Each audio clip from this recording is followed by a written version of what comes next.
4 గ్రామీణ బ్యాంకులు ఉన్నాయి 2 రాష్ట్రాల్లో. గోదావరి బ్యాంక్ అని ఒకటి, చైతన్య బ్యాంక్ అని ఒకటి, ఇట్లా ఉన్నాయి. ఈ 4 బ్యాంకుల్ని కలిపేయాలని ప్రభుత్వం నిర్ణయించింది. దానివల్ల ఒక లాభం ఉంది, నష్టం లేదు. లాభం ఏంటంటే రైతులకి రుణాలు ఇవ్వడం కోసం గ్రామీణ బ్యాంకులు వచ్చినాయి.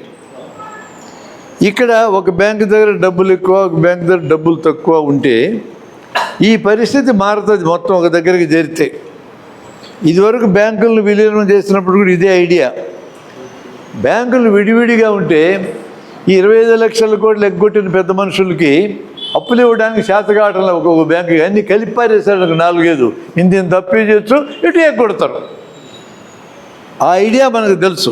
ఇప్పుడు మన ఐడియా ఏంటంటే కలిపితే వెనకబడ్డ ప్రాంతం రాయలసీమ, ఇక్కడ అప్పులు ఎక్కువ అవసరం.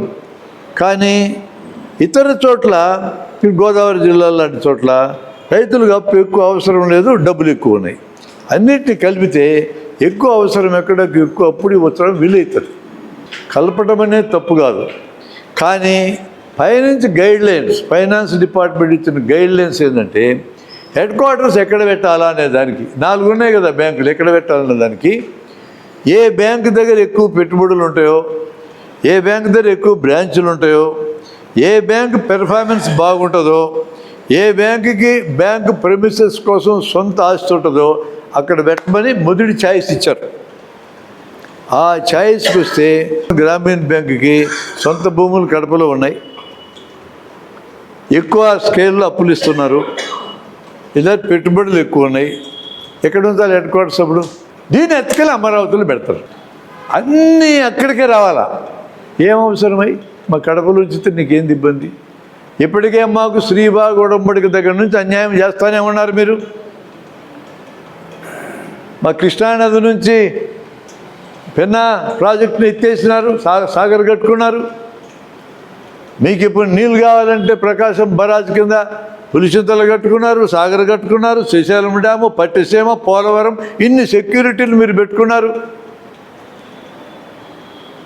మేము మా గన్నుల నుంచి మా జనం మీకు ఇచ్చే పన్ను రూపంలో ఇచ్చేది చాలా ఉంది, మాకు మీరు వెనక్కి ఇచ్చేది దాదాపు లేదు. అన్నీ మీకే పట్టుకెళ్తే మేమేం కావాలా? హైకోర్టు ఇవ్వకుండా బెంచ్ ఇస్తామంటారు. ఆంధ్ర రాష్ట్రం ఏర్పడి 1953 నాడు ఒప్పందం ప్రకారం మాకు రాజధాని ఇచ్చారు. 56లో ఆంధ్రప్రదేశ్ కాగా ఎత్తేసినారు, రాజధాని తీసేసినారు. మళ్ళీ ఆంధ్ర సెపరేట్ అయినాక మాకు రాజధాని వద్దా? రాజధాని పట్టుకుని అమరావతి పెట్టుకున్నారు. పోనీ హైకోర్టు ఇదివరకు గుంటూరులో ఇచ్చారు, అది హైదరాబాద్ పోయింది. ఇప్పుడు పోనీ హైకోర్టు అని ఇస్తారా? ఇయ్యరు, బెంచ్ ఇస్తారట. అంటే ఎల్లకాలం మాకు అన్యాయం చేస్తూనే ఉంటారా మీరు? మా ఓట్లతో కాదా మీరు గెలిచేది? మాకు అన్యాయం ఎట్లా చేస్తారు? గ్రామీణ బ్యాంక్ హెడ్ క్వార్టర్స్ మార్చొద్దు అంటే కూడా మీరు చేయకపోతే మిమ్మల్ని మేము ఎట్లా నమ్మాలి? ఇది తీవ్రమైన విషయమా కాదా? చూడ్డానికి చిన్నదిగా కనపడుతుంది, అది వెళితే 400 కుటుంబాలు దాని చుట్టూ బతుకుతాయి. ఆ బ్యాంకుకి అవసరమైన క్యాలెండర్, డైరీ ఏమి టెండర్ బాడినా స్థానికులు కొట్టేస్తారు. రేపు ఉద్యోగాల రిక్రూట్మెంట్లో స్థానికులు హెడ్ క్వార్టర్ దగ్గర ఇంటర్వ్యూలు జరిగితే స్థానికులు ఎక్కువ కొట్టేసే అవకాశం ఉంది. మనకు అక్కడ కూడా చిప్ప పెడతారు. ఈ వెనుకబడ్డ ప్రాంతానికి ఎక్కువ రుణాలు ఇవ్వడానికి అవకాశం కూడా తగ్గుతుంది. ఇన్ని నష్టాలు జరిగితే మన హెడ్ క్వార్టర్స్ పోతే. ఇవన్నీ కూడా రాజకీయ నిర్ణయాలు.